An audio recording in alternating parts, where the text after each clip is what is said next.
नमस्कार दोस्तों। आज की इस वीडियो में हम कंटिन्यू कर रहे हैं रिएक्ट इंटरव्यू क्वेश्चंस को। तो देख लेते हैं अगला question.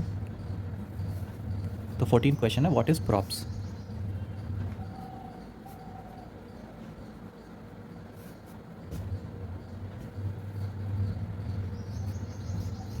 Props is the short hand for properties in react.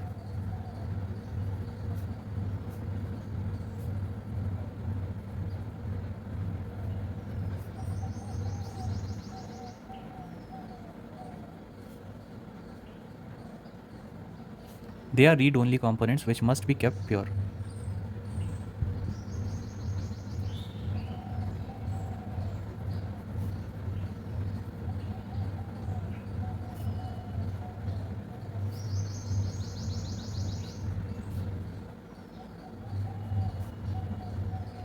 That is immutable,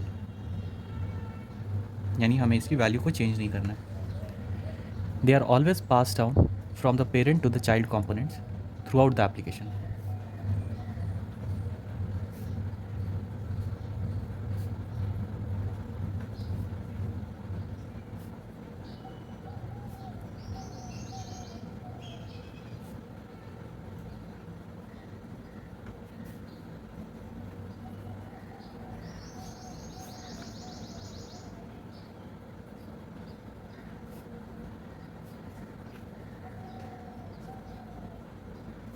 A child component can never send a prop back to the parent component.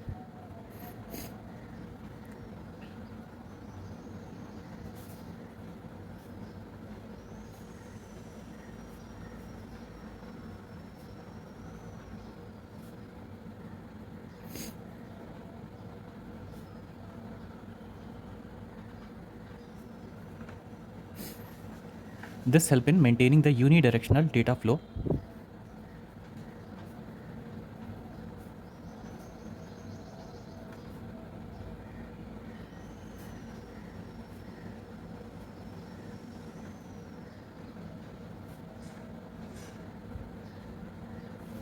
तो पेरेंट कंपोनेंट से आप child component में प्रॉप्स को भेज सकते हैं, पर child component से आप पेरेंट कंपोनेंट में उस प्रॉप्स को नहीं भेज सकते हैं। तो ये एक यूनिडायरेक्शनल डेटा फ्लो हो गया from parent component to child component and are generally use to render the dynamically generated data.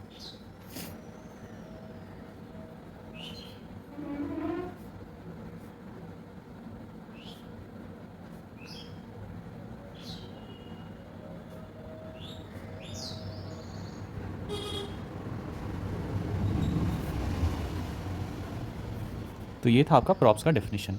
बढ़ते हैं अगले क्वेश्चन की तरफ। 15th क्वेश्चन हो गया हमारा, what is the state in React and how it is used.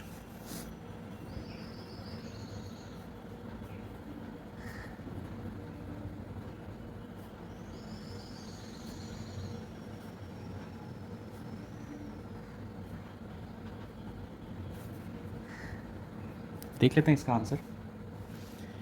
तो states are the heart of React components, are the heart of React components. States are the source of data and must be kept as simple as possible.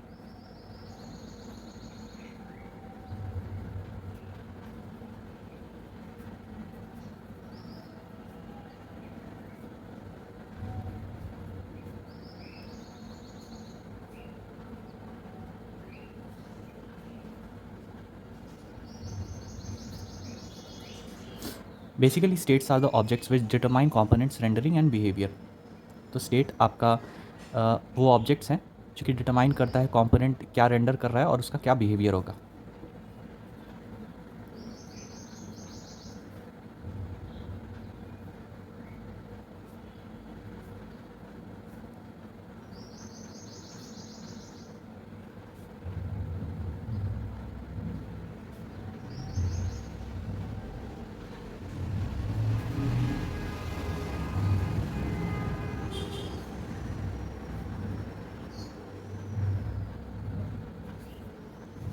States are mutable unlike the props. तो states आपका mutable होता है जिसकी value को हम change कर सकते हैं, और प्रॉप्स आपका इम्यूटेबल होता है, जिसकी वैल्यूज़ को हम चेंज नहीं कर सकते। तो states are mutable unlike props and create dynamic and interactive components.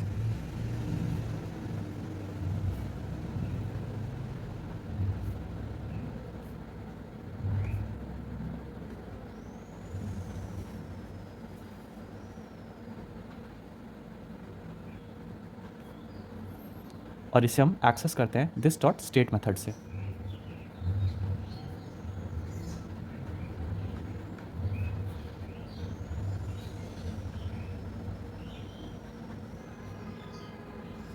तो ये था आपका स्टेट का डेफिनेशन।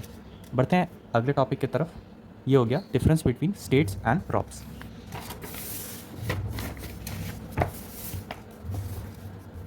तो 16th क्वेश्चन हमारा हो गया डिफरेंस बिटवीन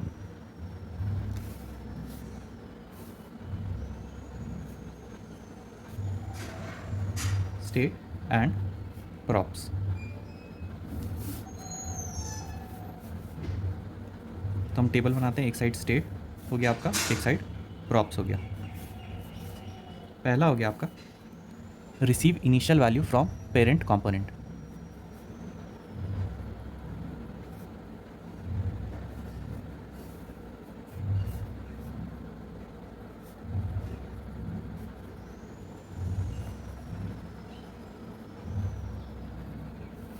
तो स्टेट आपका रिसीव करता है इनिशियल वैल्यू और प्रॉप्स आपका इनिशियल वैल्यू को रिसीव नहीं करता है पेरेंट कंपोनेंट से। दूसरा पॉइंट हो गया आपका डिफरेंस का, parent component can change value.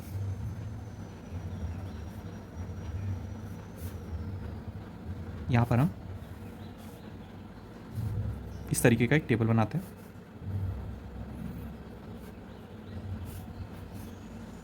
Change value, तो क्या स्टेट की वैल्यू को पेरेंट कंपोनेंट चेंज कर सकता है? नो। क्या प्रॉप्स की वैल्यू को पेरेंट कंपोनेंट चेंज कर सकता है? यस। तीसरा डिफरेंस हो गया आपका set default values inside component.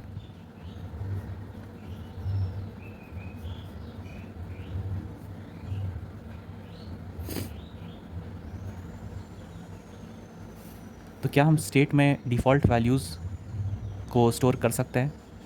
क्या एक कंपोनेंट तो एक कंपोनेंट के स्टेट में हम डिफ़ॉल्ट वैल्यूज़ स्टोर कर सकते हैं? ये है यस। हाँ, हम स्टेट में एक कंपोनेंट के स्टेट में डिफ़ॉल्ट वैल्यूज़ को स्टोर कर सकते हैं और प्रॉप्स में भी हम डिफ़ॉल्ट वैल्यूज़ को स्टोर कर सकते हैं। फोर्थ पॉइंट ऑफ डिफरेंस हो गया चेंजेस इनसाइड कंपोनेंट।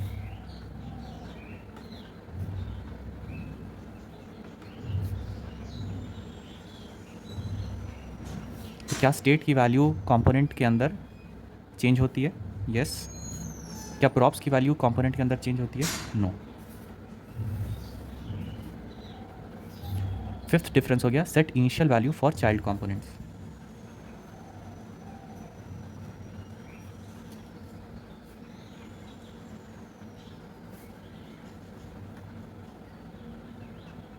तो क्या हम इनिशियल वैल्यू को चाइल्ड कंपोनेंट के लिए सेट कर सकते हैं स्टेट में? यस। क्या प्रॉप्स में हम कर सकते हैं? यस। और सिक्स्थ और फाइनल डिफरेंस हो गया चेंजेस इनसाइड चाइल्ड कंपोनेंट।